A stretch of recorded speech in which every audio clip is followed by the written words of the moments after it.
आनंदपुर में 8 बजे के बाद सभी के मोबाइल में तेज रिंगटोन के साथ एक फोन आता था। फोन आते से ही सब लोग थर-थर कांपने लग जाते हैं। उस फोन को कोई भी उठा के बात नहीं करता था।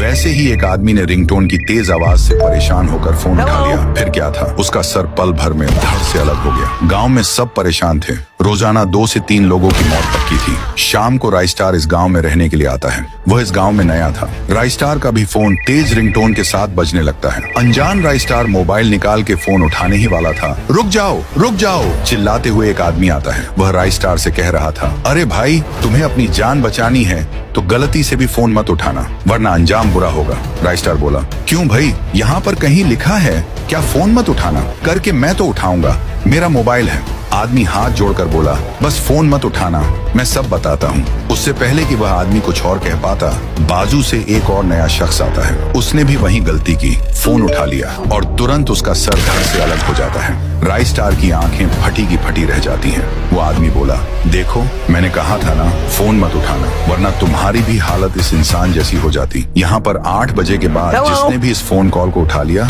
उसकी हालत ऐसी ही होती है। राइस्टार बोला, ये क्यों हो रहा है और कब से हो रहा है? वो आदमी बोला, अच्छा होता कि हम सब लोग उस पक्षी राज की बात मान लेते। 13 साल पहले ये गांव बहुत खूबसूरत हुआ करता था। यहाँ पक्षियों की छलछल हुआ करती थी और इस गांव में पक्षी राज नाम का आदमी रहता था। उसको पक्षियों से बहुत लगाव था। रोजाना उन्हें खाना खिलाया करता। पक्षियां भी पक्षी राज को पसंद करती थी। पक्षी राज दिन भर उन्हीं के साथ बातें करता और वक्त बिताता। पर एक दिन ऐसा आया कि सभी लोग अपनी जमीन, खेत चंद पैसों के लिए कंपनी को बेच रहे थे ताकि कंपनी वाले उस जमीन पर टावर बना सके। पक्षीराज बोला, रामपाल, तूने भी अपनी जमीन कंपनी वालों को बेच दी? कंपनी वाले यहाँ पर मोबाइल टावर बनाने वाले हैं, उसके रेडिएशन से पक्षियां मर सकती हैं। रामपाल बोला, अबे, तेल लेने गई पक्षियां, यहाँ पर खाने के लिए कुछ भी नहीं, और तू पक्षियों की बात कर रहा है? मर जाने दे उन्हें। किसी ने उसकी बात नहीं सुनी। कुछ हफ्तों बाद कंपनी वालों ने मोबाइल नेटवर्क टावर बनवा दिए। हर जगह टावर ही टावर, कहीं एयरटेल का तो कहीं जियो का। जिसका डर था वही हुआ।